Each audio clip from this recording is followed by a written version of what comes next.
Here's a question for you. Who do you think in life has made the least amount of mistakes? Watch this question. In life, who's made the fewest amount of dumb decisions in his life? RFK, Trump, Biden, DeSantis, Pence. Who do you think's made the fewest mistakes? DeSantis by far. DeSantis. By far. Yeah. That's the problem. That's the problem. Why is that a problem?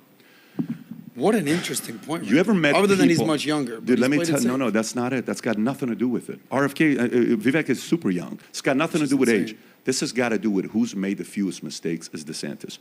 Do you know nobody puts more pressure on DeSantis than himself?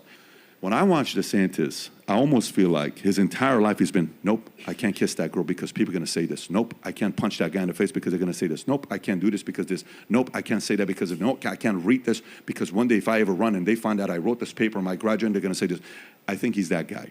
And I think he needs to have a one-on-one conversation with himself and say, listen, man, it's okay to make mistakes, bro. All these candidates have made more mistakes than you. America doesn't relate to perfect people. America relates to broken people. America relates to people who have made mistakes. America relates to people that are not perfect. He is too perfect. But let me tell you, a lot of times I would say, Jen, I'll see you at dinner. I'm staying at the Four Seasons.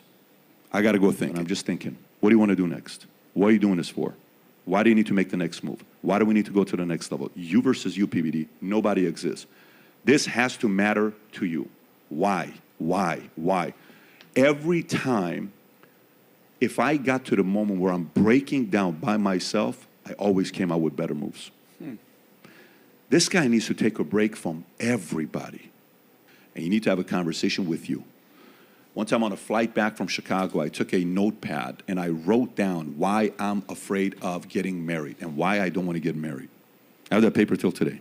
I bring it back, I put it in my Samsonite. And I'm just writing, well, because of this happened this, because of this, because of that, because of this, because of that.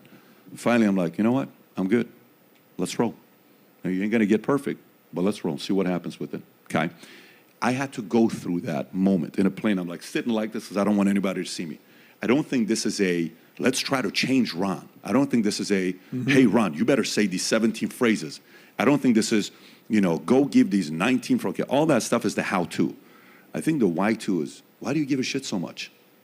Go back and see you're a good guy. You're doing the right things. You ain't perfect. Like this whole thing of walking on eggshells around yourself, it's got to kind of stop. Like, go play ball and you may lose. All good. Or you may win.